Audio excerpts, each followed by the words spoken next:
Qual é a diferença entre a posse do Lula e a de Bolsonaro e quais são os significados políticos da posse da forma como o Lula fez? Bom dia, boa tarde e boa noite, caros ouvintes. Como é que vocês estão? Espero que estejam bem. Lembre-se de curtir, comentar, compartilhar e criticar, de mandar um mimo pra gente e de seguir a gente lá no YouTube, tá bom? Dá uma curtida lá para dar uma ajuda no nosso canal, tá bom? Bom, a diferença da posse do Lula para a de Bolsonaro, nesse campo das disputas de narrativas, disputas de ideologias, é que o fato do Bolsonaro não ter passado a faixa para o Lula, numa tentativa de mostrar que não respeita o Lula, não respeita o processo democrático, não aceita que tenha perdido e não legitima um novo governo, ou seja, não há uma transição democrática, como se o Bolsonaro não aceitasse essa democracia, não aceitasse o resultado. Na verdade, deu para o Lula a chance de fazer uma posse do jeito que ele gosta, ou seja, uma posse de caráter mais popular e mais democrático no sentido de inclusão.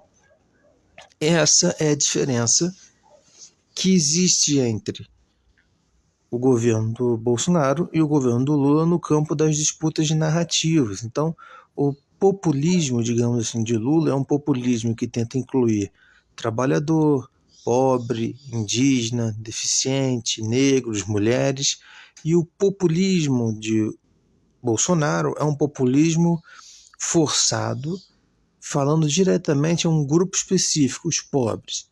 E ele fala para os pobres de uma maneira muito pitoresca e que muitas vezes passa por um lado preconceituoso, que infelizmente acaba funcionando também, que era aquilo que o Bolsonaro fazia, parecia comendo leite condensado com pão, ia comer churrasco, se sujava de farofa, como se aquilo ali fosse ser popular, no sentido entre o cara da elite come com garfo e faca, o cara pobre come churrasquinho e se lambuza todo, não usa guardanapo.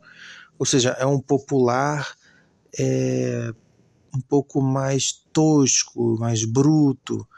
Então seria a diferença entre o cara rico vai no teatro e o cara pobre vai assistir na torcida de futebol e fica maluco lá e bebe.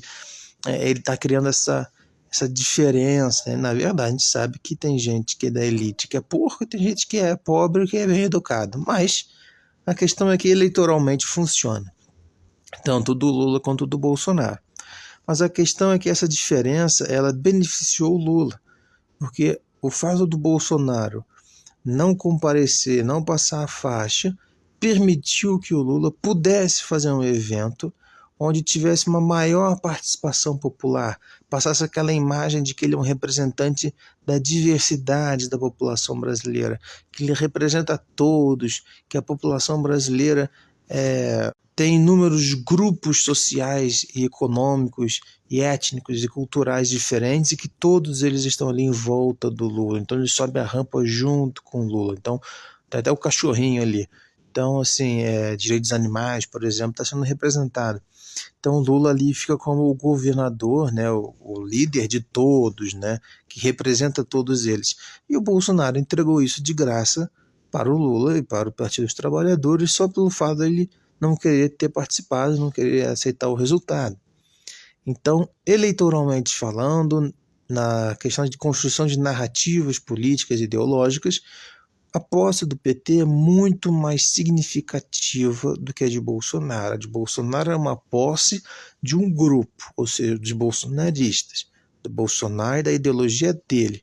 A posse do Lula é uma posse muito mais abrangente. É óbvio que pelo discurso do Lula ele está falando também para o PT, é óbvio, é o partido dele, mas ele faz questão de diversificar a fala dele, a presença das pessoas ali.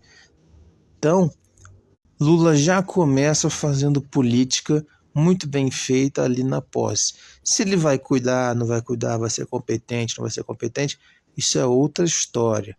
A questão é, ele utiliza a posse de uma maneira muito mais habilidosa que o Bolsonaro e ele só consegue isso porque o Bolsonaro é um mau perdedor golpista.